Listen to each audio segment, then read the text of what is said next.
Hello folks, John Najarian here. It's not about me though. I wanted to talk about Stan Lee, who was one of my personal heroes for a long time.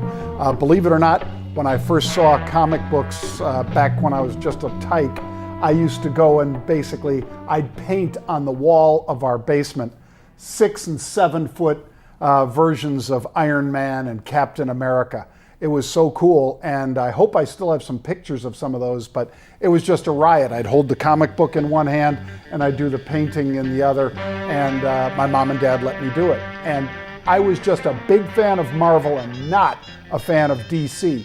Now, both these comic book companies kind of got the idea after World War II of having a flawed character who becomes this superhero.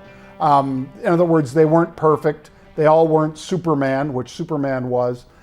Instead, they had these flaws, like Bruce Wayne in the case of Batman, or like Tony Stark in the case of the Marvel Comics Iron Man. So, as far as Stan Lee, it was tough to see him passing away, although he lived a great life. He was in the Army, in the Signal Corps. He then went on to create a couple different comic book companies, and then stepped away from it.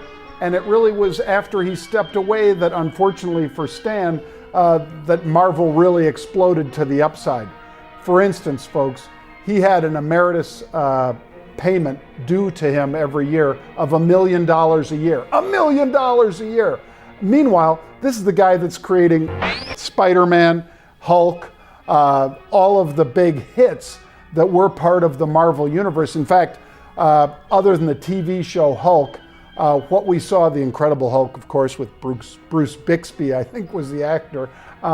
Instead, you've got him trying to break through with Sony Pictures when they did Spider-Man and so forth, and then just a bunch of movies that didn't really do all that well. And they obviously ramped up significantly when he sold to Disney, when Marvel was sold to Disney, and the $22 to $30 billion that have been created in wealth out of that, Stan got precious little of that. I believe he had less than 50 million when he passed. Still a great life, right? But he didn't get the benefit of all that big upside from Avengers and Infinity War and Age of Ultron and all that kind of stuff. But Disney did, and that's why Disney is where they are right now. This is one of their great franchises. It's probably better than their Star Wars franchise, if you can believe that. So anyway, just a quick thought. I saw Armie Hammer, an actor that I respect, talking a little bit about, that it's disrespectful when people have to pose with Stan Lee and show an Instagram of themselves. Hey, here's me and Stan.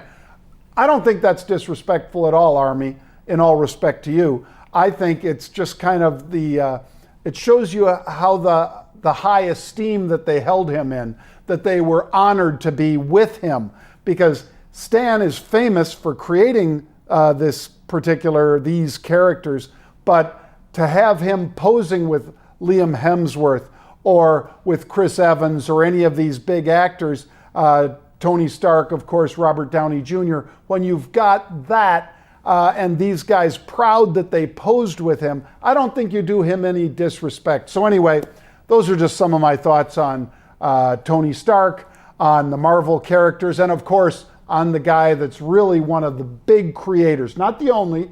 Kirby was in there too, and some others, but Stan Lee, you are the man. I really appreciated your work, sir, and I enjoy every time I see one of these Marvel movies. So I just wanted to say something about that. Thanks for tuning in, folks.